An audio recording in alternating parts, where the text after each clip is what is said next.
Je me dois de dire quelques mots au sujet de l'Académie internationale des beaux-arts du Québec. Cette institution s'est donnée pour mission de promouvoir les arts visuels et de faire connaître nos artistes au grand public, tant à l'échelle nationale qu'internationale. Les arts visuels sont la forme de communication humaine la plus ancienne. Il suffit de voir les grottes de Lascaux, d'Altamira, les peintures et les gravures rupestres dans plusieurs déserts du monde pour constater le besoin de l'homme de laisser sa trace, la trace de son passage dans l'histoire. Et cela remonte de 30 à 60 000 ans. Au cours des milliers d'années qui nous ont précédés, des artistes nous ont appris par l'image leur histoire, leur mode de vie, leurs amours, leurs guerres, leurs croyances, leur beauté et aussi leurs crimes. Naturellement, on me répondra que de nos jours, on a la photographie, le cinéma et la télévision. Mais pour ma part, rien ne peut remplacer une création artistique visuelle et humaine et manuelle qui émane de l'esprit humain. Au Québec, nous avons beaucoup d'excellents artistes. Mais il y a un hic, quelque part. En ce qui concerne particulièrement la sensibilisation du grand public et la formation de nos enfants dans les écoles sur le sujet des arts et de la culture.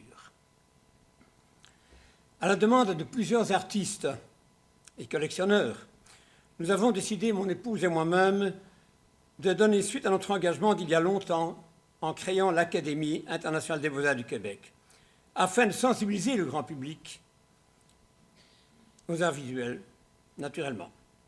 À l'instar de tous les galas qui existent pour bon nombre d'artistes de la scène, du cinéma et de la chanson, nous ne voyons pas pourquoi les peintres et les sculpteurs ne seraient pas, eux aussi, mis publiquement à l'honneur.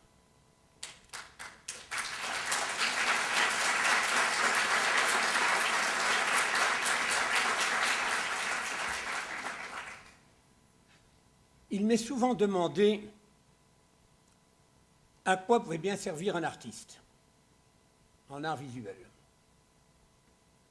En fait, on n'accorde pas toujours à ces artistes la considération qui leur est due. Dans la réalité, que doit-on vraiment aux artistes? Devant un tableau ou une sculpture, on ne pense jamais à tous les gens qui gagnent beaucoup d'argent ou d'autres qui gagnent simplement leur vie grâce aux artistes. Je parle ici des fabricants de peinture, d'aquarelles, de pastels, de pinceaux, de brosses, de spatules et de couteaux, de toiles, de cartons, de papier, de faux cadres, de chevalets et d'encadrements. On ne peut oublier les hôtels, motels, auberges et restaurants pour les artistes en déplacement l'année longue. Ensuite, il y a les revendeurs, toute la chaîne de vente au détail de matériel d'artistes.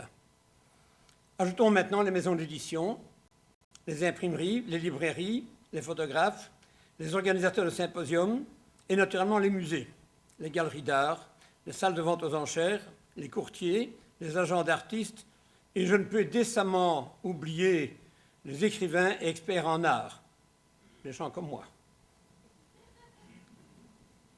En d'autres mots, si les artistes en art visuel n'existaient pas, des milliers de personnes ne travailleraient pas. Avant de terminer ce discours, je voudrais poser une question. Cette question est la suivante.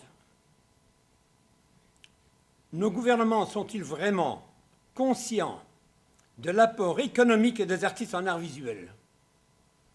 J'espère que cette petite question sera portée à qui de droit. Mesdames et messieurs, merci d'avoir eu la patience de m'écouter jusqu'au bout. Je crois que je ne parlerai plus du tout ce soir. Merci.